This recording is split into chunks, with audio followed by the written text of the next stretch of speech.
The phone, pressed against Elias's ear, was ice cold, yet it was the only thing grounding him as he watched his own reflection in the hallway mirror blink while his eyes remained wide open. It was 3:14 a.m., and the air in the narrow apartment had turned the consistency of wet wool. Behind him, the heavy oak front door, bolted with 3 separate locks, swung inward with a silent, impossible grace. 10 minutes earlier, the night had been mundane.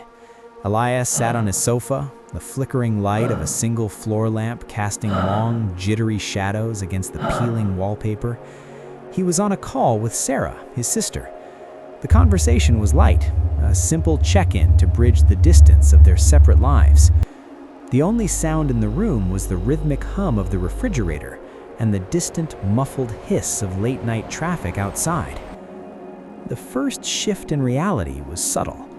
At 3:04 a.m., Sarah's voice on the other end of the line didn't stop, but the quality of it changed. It became a perfect, repeating loop. She said the same 5 words about her morning coffee over and over with the exact same inflection and breathy pause. Elias pulled the phone away, looking at the screen. The call timer was still ticking, moving upward second by second, but the signal bar showed a hollow, glowing 0. He moved to the kitchen to check the landline, a redundant antique he kept for emergencies. When he lifted the receiver, the same loop played there too. Sarah's voice, tinny and mechanical, describing the steam rising from a ceramic mug.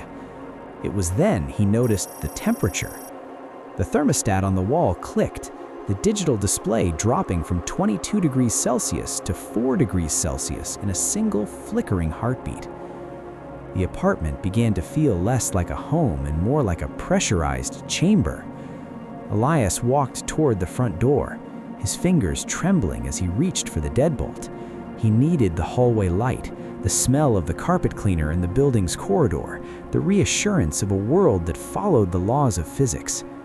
But as his hand brushed the cold metal of the lock, the sound from his smartphone changed. The loop of Sarah's voice snapped into a wet, rhythmic thumping, like a heavy boot hitting soft earth. He froze. Every 80 seconds, a new layer of the familiar was stripped away.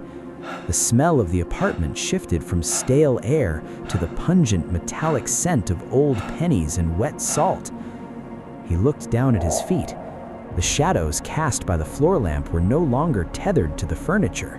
They leaned at impossible angles, stretching towards him as if caught in a wind he couldn't feel. Then came the sound of the locks. There was no key, no scraping of metal, and no force from the outside. The deadbolt simply slid back. The chain latched itself out of its groove, hanging limp against the wood. Elias backed away, the smartphone still glued to his ear, where the thumping sound had been replaced by the sound of someone, or something, breathing in perfect synchronization with his own panicked lungs. It was 3:14 a.m. when the door opened. The hallway beyond wasn't the brightly lit corridor of the apartment complex. It was a void of absolute velvet blackness that seemed to swallow the light from his living room.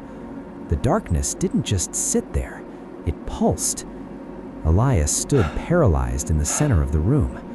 He watched as a single wet footprint appeared on the hardwood floor just past the threshold. Then another. There was no one there to make them, just the sudden heavy indentation of weight pressing into the wood, accompanied by the faint sound of moisture being squeezed from leather. He tried to end the call. His thumb mashed the red icon on the screen, but the display stayed bright, the timer now reading 00000, yet the connection remained open. From the speaker, a voice that sounded like Sarah's, but layered with a discordant, vibrating hum, whispered a single sentence. "Don't hang up. I'm almost in the room." The footsteps stopped 3 inches from his toes. The air in front of him rippled, a distortion like heat rising from a summer road. Elias felt a cold, invisible hand brush against the hand holding the phone. The floor lamp flickered and died. In the final microsecond of light, the mirror showed the door was still bolted shut, while in the room it stood wide open. When the sun rose hours later, the apartment was silent. The front door was locked from the inside. The only sign that anything had occurred was a smartphone lying in the center of the floor, its screen shattered, and a single damp ceramic mug sitting on the entryway floor, filled with cold black coffee that smelled of wet salt.